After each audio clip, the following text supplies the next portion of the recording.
Assalamualaikum warahmatullahi wabarakatuh. Yang saya hormati Bapak Ikhwan Firmansyah, Magister Pendidikan selaku dosen pengampu mata kuliah IPS kelas rendah. Kami dari kelompok 2 ingin mempresentasikan tentang pembelajaran IPS kelas rendah. Sebelumnya perkenalkan, nama saya Muhaimin Ferdiansyah sebagai moderator. Dan juga teman saya sebagai pemateri, Dinda Salsabila, Naila Safira, Madinatul Munawwaroh, dan juga Mayada Rizkia.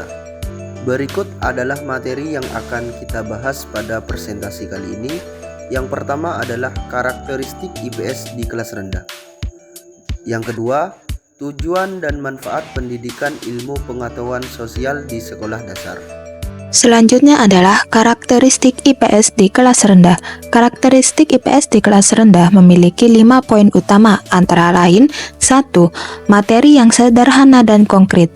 Nah, materi yang sederhana dan konkret ini dapat berupa tentang topik dasar, yang mana materi lebih fokus pada pengenalan konsep-konsep dasar seperti keluarga, lingkungan sekitar, dan teman-teman. Lalu, contoh konkretnya adalah penggunaan contoh-contoh yang familiar bagi siswa seperti kegiatan sehari-hari di rumah dan di sekolah yang dilakukan oleh siswa. Lalu, poin yang kedua adalah pembelajaran yang menarik dan interaktif. Pembelajaran yang menarik dan interaktif dapat berupa aktivitas praktis, yakni penggunaan berbagai aktivitas praktis seperti bermain peran, proyek kelompok, dan permainan edukatif. Lalu, selanjutnya bisa menggunakan visual dan media. Visual dan media berupa penggunaan alat bantu visual seperti gambar, peta sederhana, dan video pendek. Selanjutnya, poin yang ketiga adalah pendekatan tematik. Pendekatan tematik ini bisa berupa tema yang relevan, seperti materi IPS yang disampaikan kepada siswa melalui tema-tema yang relevan atau sesuai dengan kehidupan sehari-hari siswa, seperti lingkungan keluarga atau lingkungan sekitarnya, masyarakat, dan aktivitas sosial. Lalu, poin keempat adalah pengembangan nilai dan karakter.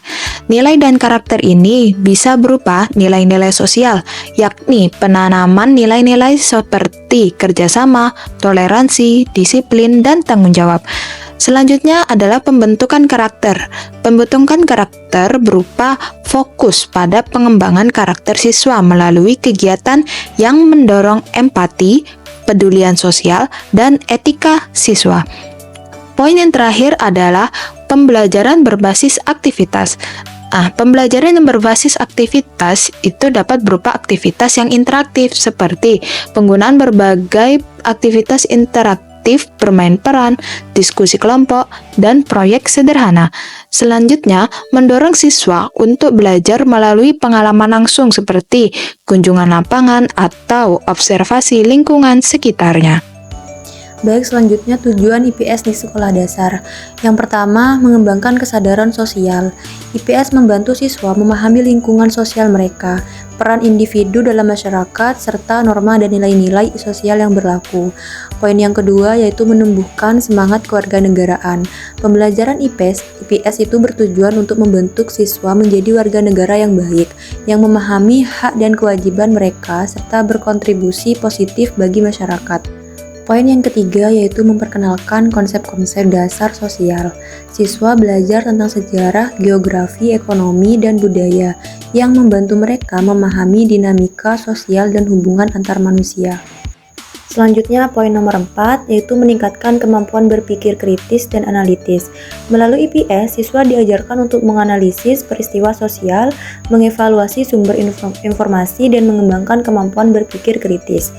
Nomor 5 yaitu mempersiapkan siswa untuk hidup dalam masyarakat yang beragam. Pembelajaran IPS mengajarkan pentingnya toleransi, kerjasama, dan menghargai perbedaan, sehingga siswa siap menghadapi keberagaman dalam kehidupan sehari-hari. Manfaat IPS di sekolah dasar.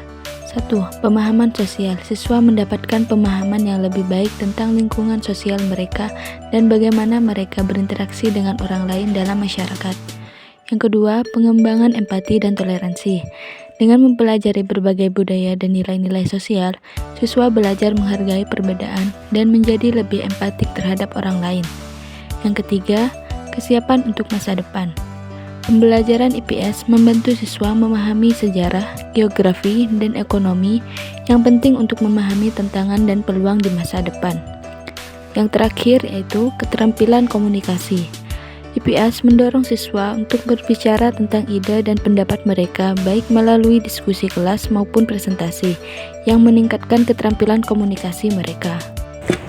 Kesimpulannya adalah pembelajaran IPS di sekolah dasar memainkan peran penting dalam membentuk karakter dan pemahaman siswa tentang dunia di sekitar mereka. Pendidikan IPS memiliki sebuah tujuan yang terus dikembangkan oleh para ahli tokoh sosial untuk terus menjalin disiplin ilmu. Pendidikan IPS mengembangkan kemampuan peserta didik dalam menguasai disiplin ilmu sosial untuk dapat mencapai tujuan dengan pendidikan yang tinggi. Pendidikan IPS mempunyai manfaat yang dimana nilai-nilai itu terdapat pada pembelajaran IPS, yaitu nilai kejujuran, gotong royong, tanggung jawab, peduli, percaya diri, santun, religius, toleransi, dan nilai kritis. Ilmu pengetahuan sosial itu berbagai aspek dari kehidupan sederhana atau praktis di dalam lingkungan masyarakat.